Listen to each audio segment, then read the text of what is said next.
Hello, hope you are doing well. This video is for the 14848 Cloud Infrastructure course project. My name is Peyton and my teammate is Zihui.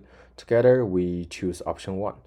In this project, we've set up a fully automated pipeline using Jenkins and SonarQube on GKE and integrated with Google Data Proc for Hadoop processing.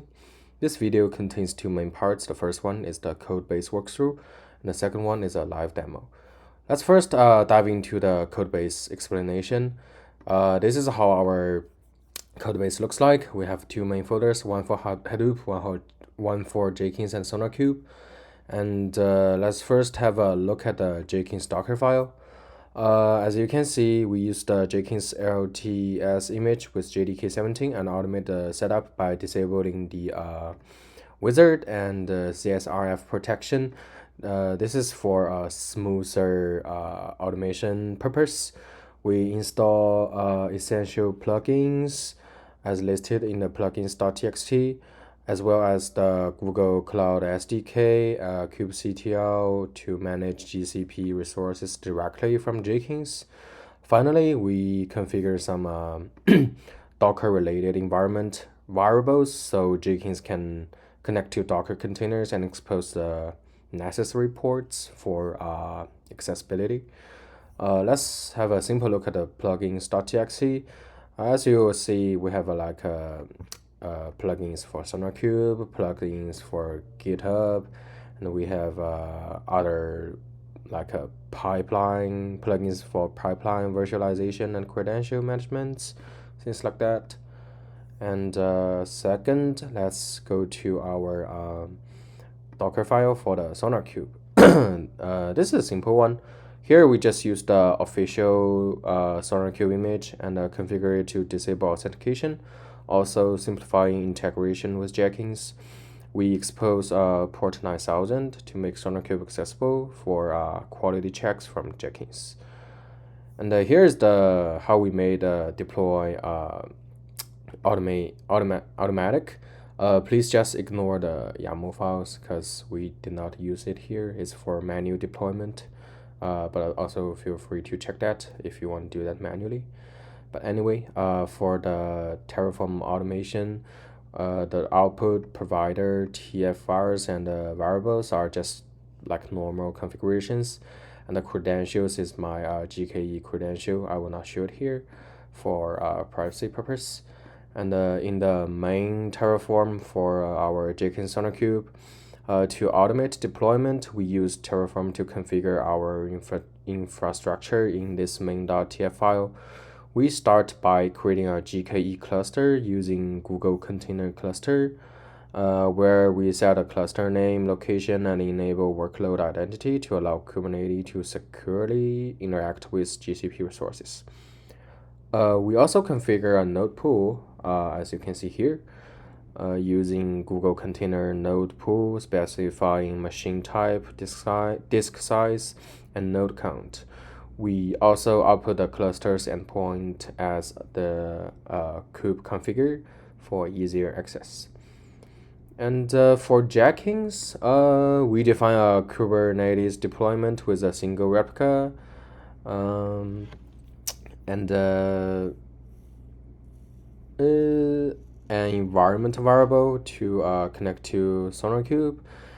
We also create a Kubernetes service of load balancer, as you can see here, to expose Jenkins on port 8080.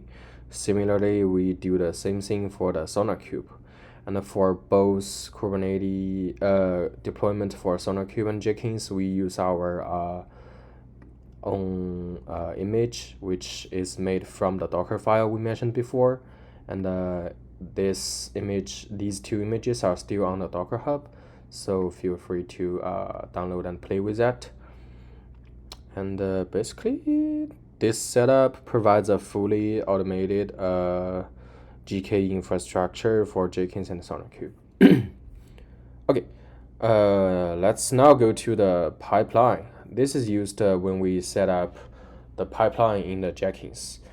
So basically, the pipeline.groovy file has 5 stages.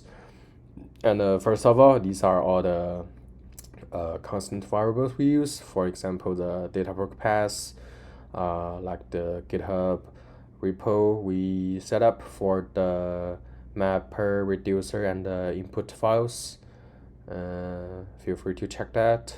And the first stage is called GCP authentication. This pipeline authenticates with GCP using a service account. Nothing crazy here. And the clone repository stage is the second one. The pipeline clones the GitHub repo, which is this one, for the mapper, reducer, and input files, ensuring we have the latest code for analysis and processing. The third stage is called SonarQube analysis. This stage scans the codebase with SonarQube using the Sonar scanner, connecting to SonarQube on port 9000 for code quality analysis. The fourth stage is called SonarQube quality git check. This pipeline checks if the code passes SonarQube's quality gate. If it fails, maybe due to some critical issues, the pipelines will stop. This is for ensuring only high quality and safe code proceeds. Last one, we have the run Hadoop job on Dataproc stage. In this stage, the pipeline uploads the mapper, reducer, and the input files into the Google Cloud Storage and submits a Hadoop job on Google's Dataproc via SSH. And this job processes the data and saves the result to a specified output path in the GCS.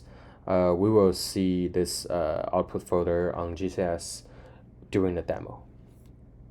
Okay, that's for the Jenkins and SonarQube setup. And let's dive into the Hadoop setup. So the other like Terraform files like output provider variables are just normal configurations. Again, the credentials is my private Google Cloud credential. And let's have a look at the bucket. In this buckets.tf, we automate the creation of 2 Google Cloud Storage buckets, an input and an output bucket. The input bucket stores files like for the Hadoop jobs. We define a null resource called upload input files here to create sample text files and upload them to this bucket, ensuring input data is available. The output one is used to store the results of our Hadoop MapReduce jobs. Both buckets include lifecycle rules to delete files after 1 year, 365 days. And the force destroy, we set it to true. This allows us to delete the buckets even if they contain files. This just making the cleanup easier. And for the main.terraform for our Hadoop setup, we define a Google Dataproc cluster for running Hadoop jobs. The cluster configuration includes 1 master node and 2 worker nodes. This is as the same as required, which customizable machine types and disk sizes are also defined in the software config. Here, block we add optional components like Docker and Jupyter for additional functionality and enable the component gateway for web access. Not all these features are required for this project, but we just added here. We also set up service account scopes to grant required permissions and include an initialization action to install like Stackdriver for logging and monitoring. This Dataproc cluster allows scalable big data Hadoop processing on our uploaded input files, which results will be saved to the output bucket in the GCS. We'll go through all of this again in the demo. And yeah, basically, this whole project completes our setup for a fully automated cloud-based pipeline that integrates code quality analysis and big data processing.